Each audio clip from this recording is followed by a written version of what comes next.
Good afternoon, everybody, or good morning, good evening, wherever you are. Hello. Right, we're going to have a look at number 355, the Lunar Roving Vehicle. This was based on a real thing. I'm sure you all know it. It's the Lunar Roving Vehicle that was taken up by Apollo 15, 16 and 17 to the moon during 1971 to 1972.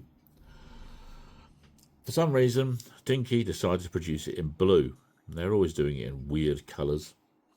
For some reason, blue it was. So, this is again a reproduction box, but nonetheless, how it would have looked like. Features are front and rear wheels steered by pivoting central control column, model astronauts, and simulated solar energy cells, which is a bit desperate really, because it's just a lump of metal on the back. On the bottom, we have the dimensions of the real one. It's quite nice to see.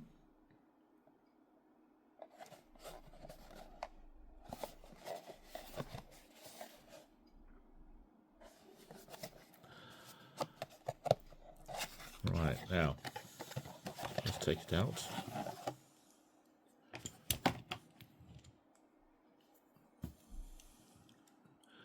Here we are. Here we are. Shape's not bad. Of course, there should be a second astronaut here, but I bought this second hand for a tenner and he was missing, but I'm not moaning. For only a tenner anyway.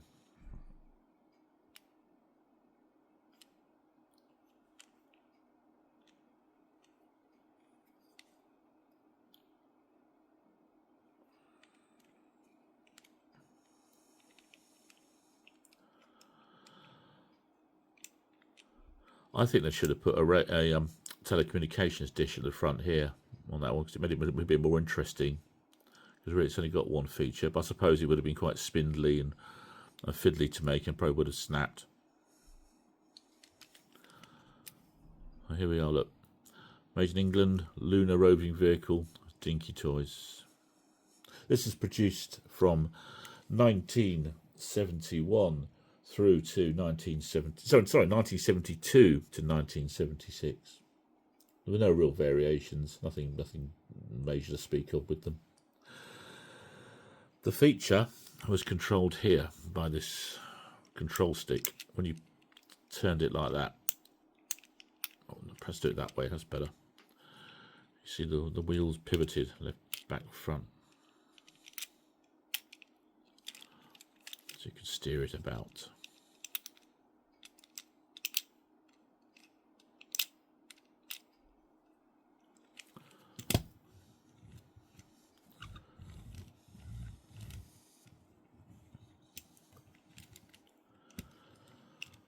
Now, in 1979, Dinky, this is a couple of years, 2-3 years after this was deleted, Dinky decided to reuse the chassis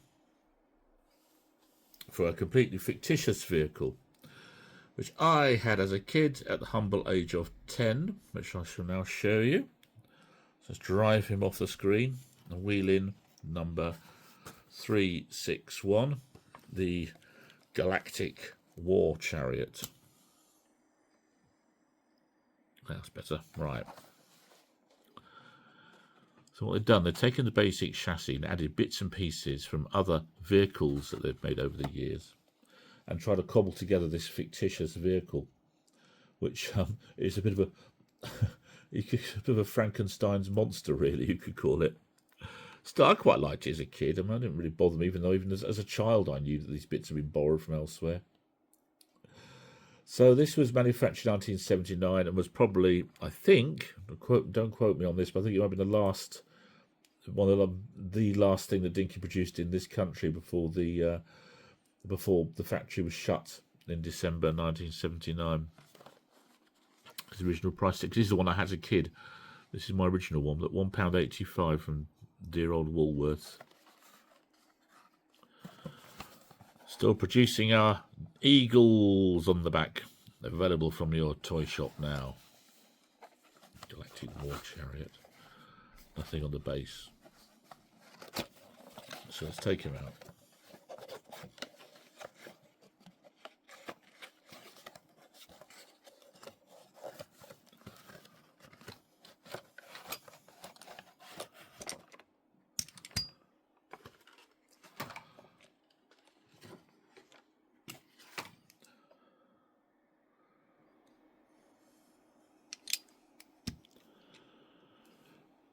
Okay.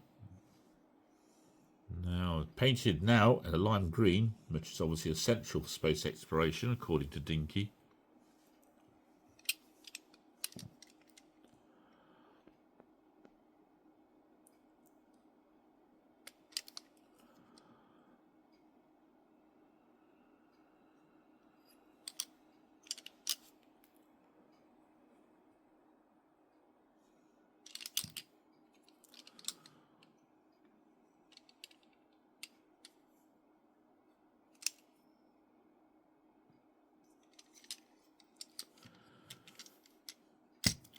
Feature is, of course, the rocket, which I'm sure that many people watching this, if there is anybody, would recognise it from the Shadow 2 mobile, and they're from UFO, produced back in was still in production at the time actually when this came out.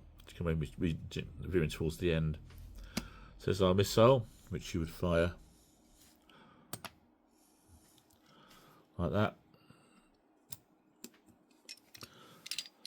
These engines were from Joe's car, from Joe 90, the turbo engines. And the wheels came from a Ferrari, a number 226 Ferrari racing car. So it really is a hodgepodge. I think it's desperate. I think it's for desperate, really, to use up bits and pieces lying around. So what can we do with all these? Oh, let's make something spacey, because space was the big thing at the time. Of course, obviously, of the Star Wars and Star Trek: The Motion Picture, the Black Hole, etc., etc., etc. The Moonraker. It was trying to produce space-related vehicles. So I think they thought they'd do what they possibly could with whatever they had and create a space vehicle. That's what I think, anyway. Maybe I'm wrong. I don't know.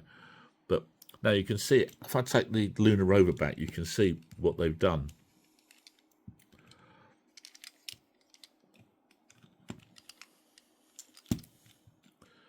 Can you sort of see now? What they've done is that they've removed the suspension here and drilled these holes. So they removed the whole steering mechanism from the Lunar rover. Created a new back bit, added a sixth wheel in at the back. It's hard to hold these together, sorry. Turn it to the side, again you can now see again the similarities.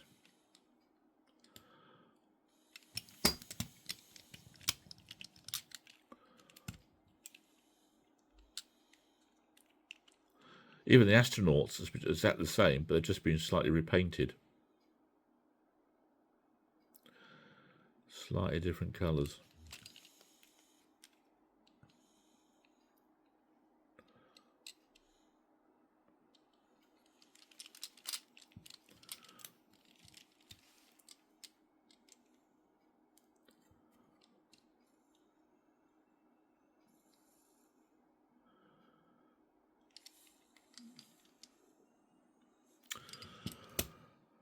Right, there we go, really. There weren't that many variations of Galactic War Chariot, although, having said that, it was repackaged in Italy, and I think Hong Kong. And they put a different type of missile at the front. Excuse me. Oh, dear. They put a different type of missile on the front, the red one, and called it a Zygon Chariot. I don't think they were manufactured in Britain, though, as far as I know, but they do pop up. So, yeah, there we go, really. There's the Lunar rover and its mutated son, the Galactic War Chariot from 1979. The last ones were, well, I think sold about 1981, I think. So that's about it, really. So thank you very much for watching that one.